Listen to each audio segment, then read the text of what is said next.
بسم اللہ الرحمن الرحیم۔ ایک ہسپتال کے دو مریض اپنے اپنے بیڈز پر لیٹے ہوئے تھے۔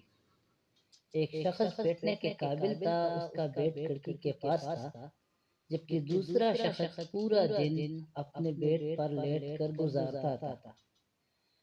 کھڑکی والا شخص بیٹھ کر دوسرے بیڈ والے مریض کو سب بتاتا تھا جو اسے کھڑکی سے نظر آتا تھا۔ دوسرا شخص وہ سب سننے کا انتظار کیا کرتا تھا۔ اسی کھڑکی سے ایک باغ نظر آتا تھا جس میں خوبصورت نہر بھی تھی۔ اس نہر میں بچے کھلونا کشتیاں چلاتے تھے۔ منظر بہت دل فریب تھا۔ کھڑکی کے نزدیک والا برابر لیٹے ہوئے شخص کو تمام تفصیلات بتاتا اور لیٹا ہوا شخص تصور کی دنیا میں کھو جاتا۔ ایک دن نرس کمرے میں داخل ہوئی اور کھڑکی والے شخص کو مردہ پایا۔ دوسرے شخص نے اپنا بستر کھڑکی کے پاس لگانے کی فرمائش کی۔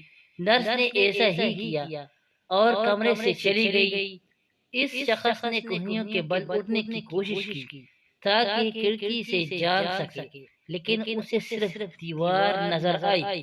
اس شخص نے نرس کو بلایا اور پوچھا کہ یہاں موجود مریض وہ سب کیسے دیکھ لیتا تھا جو وہ مجھے بتایا کرتا تھا۔ نرس نے بتایا وہ شخص نابینا تھا اور وہ تو دیوار تک دیکھنے کے قابل نہیں تھا۔ وہ صرف دوسرے مریضوں میں زندگی کی لہر دوڑانا چاہتا تھا، اسے خوشی دینا چاہتا تھا۔ سامعین کرام، اپنی تکلیف بھول کر دوسروں کو خوشی دینے سے بڑھ کر کوئی دوسری خوشی نہیں ہوتی۔ خوشی بانٹنے سے بڑھتی ہے، کم نہیں ہوتی۔ ناظرین کرام، اگر آپ کو ہماری ویڈیو اچھی لگی تو پلیز ہمارے چینل گل لیلا اسٹوڈیو کو سبسکرائب کیجیے اور ویڈیو کو لائک اور شیئر کیجیے۔ یقین کیجیے سبسکرائب کرنے میں آپ کے پیسے نہیں لگتے۔